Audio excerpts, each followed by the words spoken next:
નમસ્કાર, સુપ્રભાતમ. એનડી ફિલ્મમાં આપ સૌનું હાર્દિક સ્વાગત છે. હમણાં એક હડતાલ હતી, એમાં બધા ઓલા પોસ્ટર લઈને જતા હતા. શાંતિપૂર્ણ હડતાલ હતી, કેન્ડલ માર્ચ જેવી. પૂઠાના પોસ્ટર પકડવામાં નીચે ઓલો મજબૂત ધોકો બાંધ્યો બેઝબોલનો, કારણ કે હે શાંતિપૂર્ણ હડતાલ, પણ કદાચ જરૂર પડે તો ધોકો હાથ વગો રીએ ટૂંકમાં. હવે આમાં એ બહુ અપગ્રેડ થતા ગયા, બોલો આંદોલનકારીઓ બધા ગયું. આમ આજની ઘોડેમાં રવિવાર હોય, હોતી વખતે પ્લાન કરી કે સવારે નિરાતે ઉઠવું છે. સવારે તો 6:30-7 થાય ત્યાં તો મોટી ધ્રીલ લઈને પાડોશી ઠેકાઈ પડે. આમ દિવાલ એક વાર તો પાતરી હોય ફ્લેટમાં, ધડાધડી બોલે. બરાબર, સૌથી વધુ અવાજ રવિવાર થાય હુવન ટાઈમ. આ ફેબ્રુઆરી મહિનો હાલે છે ને, ફેબ્રુઆરી માથા ફરેલ મહિનો. કેમ તો કે આમાં બજેટ આવે, વસંત છે, પ્રેમ છે, વેલેન્ટાઇનનો તહેવાર છે, શિવરાય છે, T20 વર્લ્ડ કપ છે, લગ્નગાળો છે, પરીક્ષા છે, રજા એ કંઈ નથી. એ નવીનનો કહેવાય, રજા ઉપર તો આપણે જીવી ગયો, રજા નથી. અંગ્રેજી ભાષા એ થોડીક અવળચંડી છે. કેમ તો કે ટાઈ હોય, ટાઈ તો એને બાંધવી પડે, અને કોલ્ડ ડ્રિંક હોય તો ઠંડુ કરવું પડે. તો કોલ્ડ ડ્રિંક કઈ રીતના કહેવું કે વેરી ફની લેંગ્વેજ કે બહુ રિપેરિંગ માગે છે કે. બરાબર, આ વોટ્સએપમાં ગ્રુપ હોય ને સોસાયટીના સમાજના, એમાં આપણે શિખામણ આપતા હોય કે આમ કરો ને તેમ કરો. વચ્ચે હમણાં બે કહેવાય ગંભીર મુદ્દા હાલતા, તો મેં શિખામણ આપીને અમુક મારો વિરોધ કરે ને અમુકનો હું કરું. આમ કરતાં કરતાં બહુમતીમાં હું હાલતો હતો. ત્યાં ઘરેથી હાકલ મારી કે જમવા જવાનું કરતું ને ભાઈ કવરમાં કેટલા નાખો, તો એમાં અમારે બોલે ચાલી થઈ ગઈ. તો પછી કે તમને ન ખબર પડે મૂંગારીઓ કે હું કહું એટલા જ નાખવાના. મેં કીધું હશે. પછી મને વિચાર આવ્યો કે આ ઘરમાં જો મારું ન હાલતું હોય ને તો ગામમાં શિખામણ ન દેવાય. મેં તરત વોટ્સએપ ખોલ્યું, બોલો મારા વિરોધ કરતા બધા મેં માફી માગી લીધી. તમે કહો ભાઈ, આપણે કંઈ બહુ આગળ નથી વધુ, ભાઈ જીકો હાલો તમારે જેમ ગોઠવવું. હમણાં એક પ્રસંગમાં ગયા તો એક વાંઢો જમતો હતો, તો યજમાને પૂછ્યું કે ભાઈ તમે કોના તરફથી આવ્યા, કે આમંત્રણ કોને આપ્યું હતું? તો કે ના ના, એમ હું કોઈના તરફથી નથી આવ્યો. મારા બાપા કહેતા હતા કે તું કોકના પ્રસંગમાં જા, તારા પ્રસંગમાં કોક આવે કે એટલે તમે મારી હગાઈમાં ધ્યાન દો, બસ જમણવારમાં તમને તેડાવીશ. બોલો વાંઢાએ આવી જ ને સેટિંગ કર્યું. બોલો મેં વો દોસ્ત હું જો લાશ છુપાને में तुम्हारी मदद करेगा, लेकिन अगर तुमने मुझे धोखा दिया तो याद रखना मुझे लाश છુપાના આતા હે. તો આવી ધમકી, બોલો કે લાશ છુપ ડેડ બોડી લગીને પહોંચી ગયા. બરાબર, હમણાં બપોરે ગરમી પડવા માંડી એટલે તરત ટીવીમાં જાહેરાતનો ફ્લો વધી ગયો. આ પેપ્સી ને થમ્સઅપ ને કોકા કોલા ને ₹20 નાનું બોટલ ને આન તેને બધું સ્પ્રાઇટ ને જાહેરાતો કેવી. આ મોટા મોટા મોંઘા કલાકારો રહ્યા ને બધા દરિયામાં કૂદકો મારે, ઝાડવા ઉપર કૂદકો મારે, પ્લેનમાંથી કૂદકો મારે, અરગોઠિયા ખાય. તો આપણે જરાય અંજાવણ નહીં. આપણે ₹10નો શેરડીનો રસ 2 ગ્લાસ ઠપકારવાનો.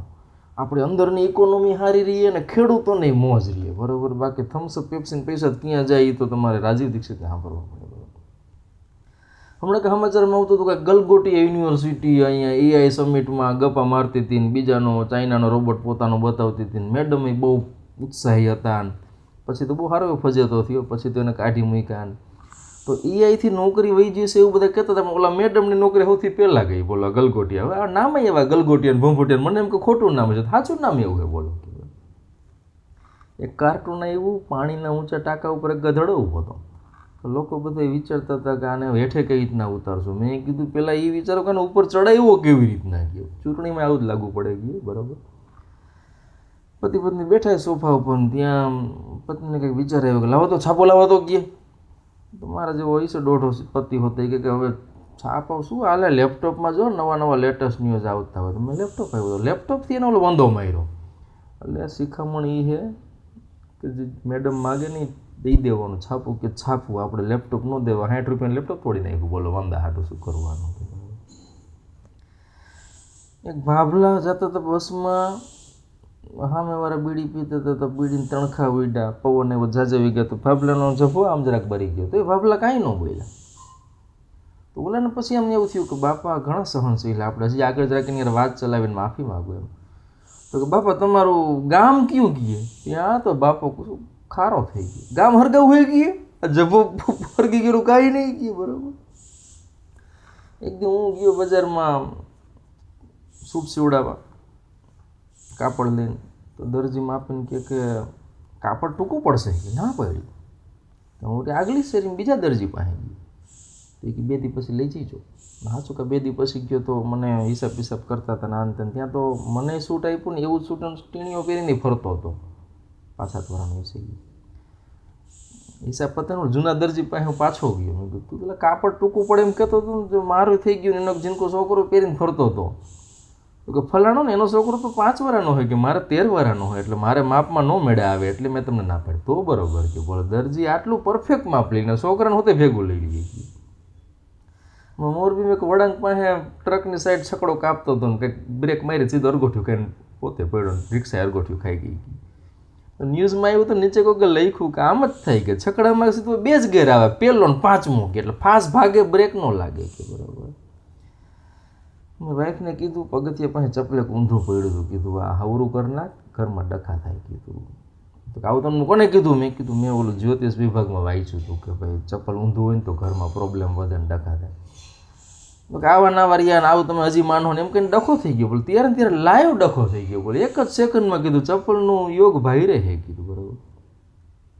આ સ્માર્ટફોન કરતા હોય, મેં કીધું હું તો સ્માર્ટફોન ત્યારે જ માનીશ કે ફોન ન મળતો હોય ને હું પૂછીશ કે ભૂરા તું ક્યાં છો, તે તો અંદરથી હાકલ મારી નરેન્દ્રભાઈ હું અહીંયા બેઠો છું ઓશિકા નીચે, તો બરાબર એને સ્માર્ટફોન કહેવાનું. આવજો.